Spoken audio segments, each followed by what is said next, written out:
उसे कह रहा है यार 9 मई वाली गल कर, 9 मई वाली ये बयानिया बनाया, कोई इनके पास और कुछ नहीं है, एक झूठ का बयानिया है। आपके इजाजत देने पे वो ऐलान कर चुके हैं कि हर सूरत जलसा होगा। बिस्मिल्लाहिर्रहमानिर्रहीम नहमदुहु व नुसल्ली व नुसल्लिमु अला रसूलिहिल करीम। इस वक्त जो खबर सबसे बड़ी चल रही है, पीटीआई का जलसा एक बार फिर इजाज़त देकर मनसूख कर दिया गया। पंजाब हुकूमत ने 2 दिन के लिए पूरे सूबे में दफ़ा 144 नाफिज कर दी, जलसे जुलूस कैंसिल कर दिए, सिर्फ 2 दिन के लिए 22 से 24 अगस्त तक। जो सुप्रीम कोर्ट के बाहर आए थे उनको किसी ने नहीं रोका, ना उन्होंने किसी से पूछा, ना किसी के ख़िलाफ़ पर्चे हुए, ना होने चाहिए थे। मैं तो इस हक़ में नहीं हूँ, क्योंकि एहतजाज पाकिस्तानियों का बुनियादी हक़ है। अपने मसाइल के लिए, मामलात के लिए, कोई महरूमियों के लिए एहतजाज करना हर पाकिस्तानी का हक़ है। जमात इस्लामी वाले 12-14 दिन बैठे रहे, कोई मैंने नहीं सुना कि कोई पर्चा शर्चा बाद में दिया गया हो कि इतने दिन क्यों बैठे।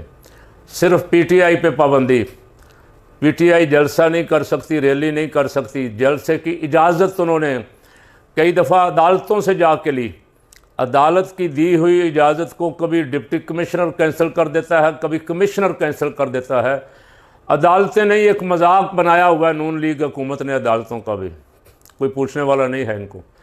ये इतनी बड़ी तौहीन अदालत है कि इस पर हाई कोर्ट को चाहिए कि बुला के हुकूमत को फारग कर दे कि जाओ भाई घर बैठो जाके, अगर तुमने अदालतों का हुक्म भी नहीं मानना।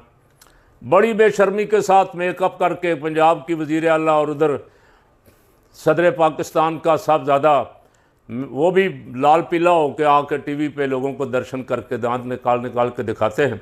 मुल्क का मजाक बन रहा है।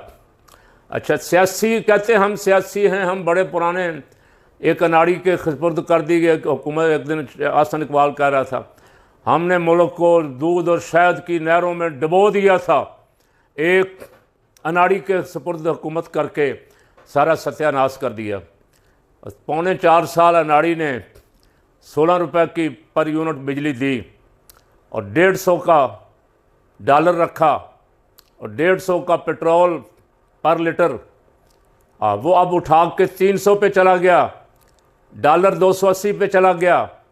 इसलिए कि अब अनाड़ी नहीं है, अब खिलाड़ी आए हुए, और खिलाड़ी इतने बुज़दिल हैं, ना आवाम में निकलते हैं, ना किसी प्रोग्राम में जाते हैं, छुप के बैठे हुए हैं घरों में।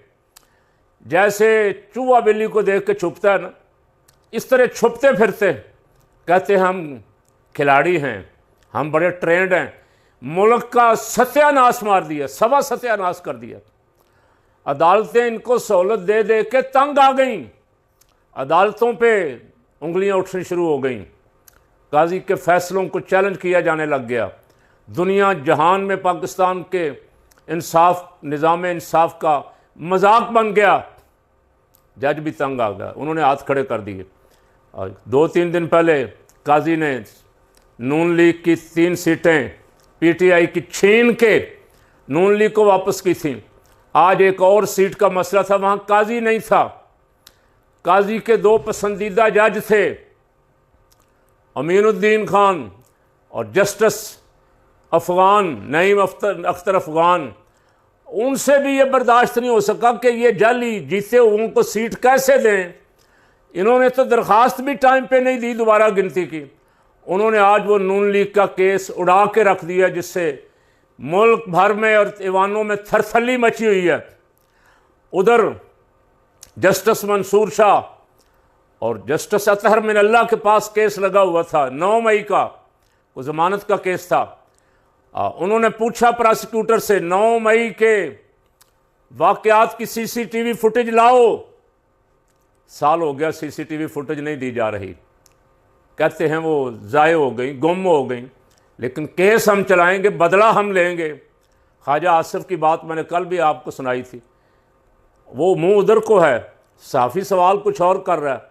उसे कह रहा है यार 9 मई वाली गल कर, 9 मई वाली ये बयानिया बनाया, कोई इनके पास और कुछ नहीं है, एक झूठ का बयानिया है। और ये हर बंदे को पता है, जब वो अदालत में कोई केस जाता है तो उड़ जाता है।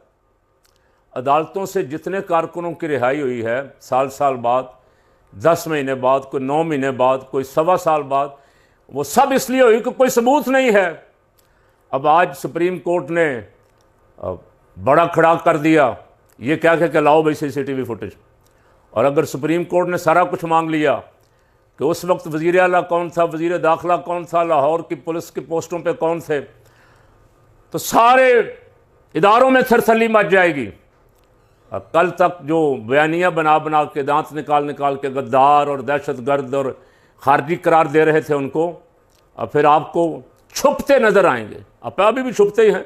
सरकारी TV पे बैठ के प्रेस कॉन्फ्रेंस कर लेना कुछ और है, और अवाम में जाना है। इसहाक डार से पूछो ना क्या हुई बलूचिस्तान में उसके साथ, और यहाँ मरियम के साथ वकीलों में क्या हुई। मियाँ साहबान ये बाहर नहीं निकलते माँ सिवाय उन तकरीबात के, जो तकरीबात जो हैं बिल्कुल फूल प्रूफ सिक्योरिटी बंदे सिखा के लाए गए हों, सारा कुछ पढ़ा सिखा के सवाल ये करना है, आपने बोलना है, नहीं बोलना है, वो सब वहाँ जाते, वहाँ भी डरे हुए, सहमे हुए। तो इन 2 फैसलों से आज थरथली मची हुई है। सुप्रीम कोर्ट के दोनों फैसले, कल बड़ा केस आ रहा है, उसमें काजी साहब भी बैठेंगे। काजी साहब के साथ 2 जज और हैं। मेरा ख्याल था शायद वो केस जस्टिस मंसूर शाह और अतर मिनल्ला को दे दिया, लेकिन वो मेरा ख्याल गलत निकला। आज खबर ये सुनी कि वो काजी साहब ही बैठेंगे, और शहबाज शरीफ ने उस केस में काजी का साथ देने से हाथ खींच लिया, हाथ खड़े कर दिए। कहले पूरी कौम एक तरफ, असम्बली भी एक तरफ, और अकेला काजी एक तरफ रह गया। काजी को अब अपनी अदाओं पे गौर करना चाहिए कि ये सारा कुछ किसके लिए कर रहा था। ये 2 नंबरी, ये इंसाफ के साथ मजाक, ये ख़त्म नबूवत के साथ गद्दारी, आखिर काजी साहब किसके लिए कर रहे थे, गौर करना चाहिए। हमने पहले ही कहा था काजी साहब जब आप पे पड़ेगी तो ये आपका साथ नहीं देंगे। इनका तरीक़ाकार इस्तेमारी सहूनी ताकतों वाला है। जब उनके एजेंट फंसते हैं वो वीज़े भी कैंसिल कर देते हैं। अब वो कहते हैं कि हमारा इनका ताल्लुक़ नहीं था, जैसे हसीना वाजिद के साथ हुआ।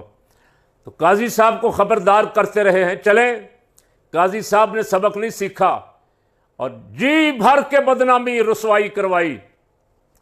अब जब तारीख लिखी जाएगी तो पहले लोग जस्टिस मुनीर का नाम लेते थे, अब काजी साहब का नाम ऊपर आ जाएगा। काजी साहब ने इतनी नाइंसाफ़ियाँ और धोखे दिए हैं निज़ाम इंसाफ को और सियासी निज़ाम को कि पूरे मुल्क के सियासी निज़ाम का बेड़ा गर्क कर दिया। लोग हक मांगने आते हैं, काजी साहब कहते हैं इलेक्शन कमीशन की बड़ी शान है, इलेक्शन कमीशन का बड़ा मकाम है, इलेक्शन कमीशन का एहतराम करो। पाकिस्तान का बेईमान तरीन आदमी इलेक्शन कमीशन, जिसने, मैं नहीं कह रहा, राना जावेद लतीफ़, मौलाना फजलुर रहमान, महमूद अचकज़ई, जो कह रहे हैं अरबों रुपया लेके इलेक्शन बेचा, 90 करोड़ का इलेक्शन एक शहर में बेचा। और काजी कहता है इसका एहतराम करो। और क्यों कहता है, ये चीफ अपने कमिश्नर रावलपिंडी साबिक़ कमिश्नर ने बताया था, जो बेचारा आज तक गायब है। और चाहिए तो ये था कि काजी सुमोटो लेके उसको अदालत में तलब करता और पूछता कि भाई मुझे साथ मुलव्वस क्यों किया। उसने कहा जितनी धांधली हुई है इसमें काजी, इलेक्शन कमीशन और पिंडी डिवीज़न का, मैं भी जिम्मेदार हूँ, हमें तीनों को फांसी पे लटकाओ डी चौक में, ताकि बाद में आने वाले बेईमानी करने वालों को सबक हासिल हो जाए। लेकिन उस बेचारे को गायब कर दिया गया, पता नहीं कहाँ, अल्लाह बेहतर जानता। तो आज तहरीक इंसाफ के साथ फड्डा है, काफिले निकल चुके हैं, लोग पिंडी पहुंच गए हैं, कुछ पहुंच रहे हैं, कुछ पहुंचेंगे। आपके इजाजत देने पे वो ऐलान कर चुके हैं कि हर सूरत जलसा होगा। अब इसका नतीजा क्या है, आप रोकेंगे, वो करने की कोशिश करेंगे, फसाद होगा ना। तो इस फसाद का जिम्मेदार कौन है? प्राइम मिनिस्टर साहब।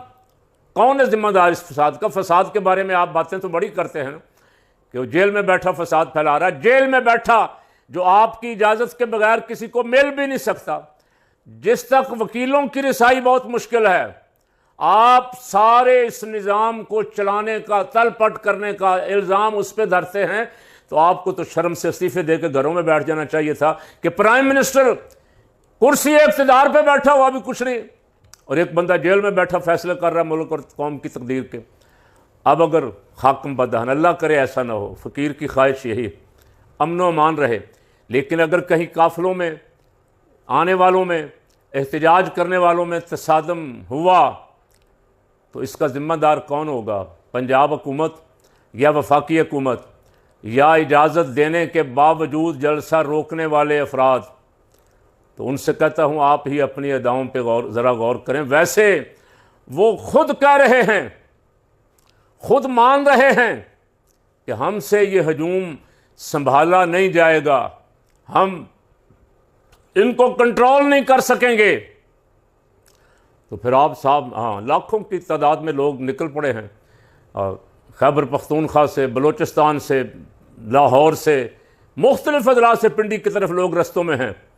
कुछ पहुँच गए हैं, कुछ कल निकलेंगे। तो अल्लाह ताला मेहरबानी फरमाए, अल्लाह ताला मुल्क के हाल पर रहम फरमाए। हुक्मरानों को मिल बैठ के गौर करना चाहिए और जितनी जल्दी हो सके मामलात को दुरुस्त समत में लेके चलना चाहिए। मुज़ाकरात से, वो मुशाहिद हुसैन ने कहा था, मुज़ाकरात ये आखिरी रास्ता है, मुज़ाकरात से तुम्हारा निकाह नहीं टूट जाएगा। एक शख्स से मुज़ाकरात कर लो, इंडिया से मुज़ाकरात करने के लिए तैयार हो, बाकियों से मुज़ाकरात करते हो। पाकिस्तान के साबिक़ प्राइम मिनिस्टर से और आवाम के मकबूल तरीन लीडर 90% आवाम जिसके साथ है उसके साथ मुज़ाकरात करने में क्या हिचकिचाहट? मुल्क का सोचो, कौम का सोचो, अपनी ज़ात और अपनी अना का मत सोचो।